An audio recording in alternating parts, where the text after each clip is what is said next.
Hey guys, Joe Munoz, OneStepPrep.com. I want to tell you the difference between a 121 airline training at a 121 carrier and a 142 training center. There's a little bit of a confusion, misconception, maybe for some pilots that have never dealt with 142 schools, and you wouldn't, of course. Why would you? Unless you've paid for a type rating on your own, why would you ever do that, right? So let me talk to you about that, being that I'm involved heavily on both sides, trained at 142, been an instructor there, and as well as 121, so I know both ends of the spectrum.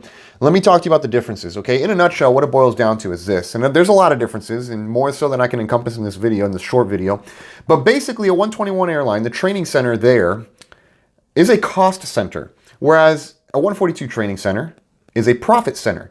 Now let me illustrate this. For those of you that are at 121 carriers, when you did your type rating, do you have a circling restriction on your license? More than likely you do, right?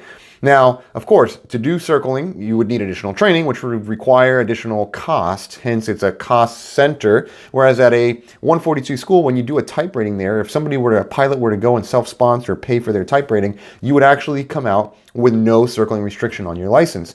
Because why? It's a profit center. That training is actually included in the package.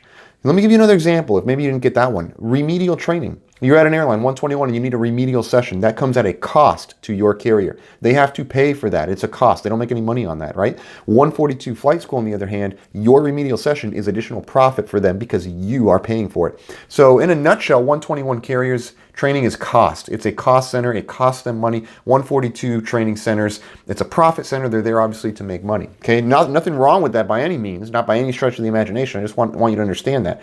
Now, there are certainly other differences as well in training program in terms of length, duration, content. Like I said, one of the differences already that you're aware of is that on a 121 carrier, you don't have that circling restriction training. So you actually have a license that has a circling restriction on it, whereas at a 142 training center, you wouldn't, right? But here's the thing. 142 flight schools, I don't think a lot of people understand. Many US-based pilots may never go to a 142 school in their careers. But for a lot of foreign pilots that are flying with foreign licenses that want to get FAA, ATP licenses, they want to do license conversions, co-validations, right? 142 schools, that's a large market for them. There's a large percentage of foreign-based pilots that will go to 142 schools. They will pay for their own type rating.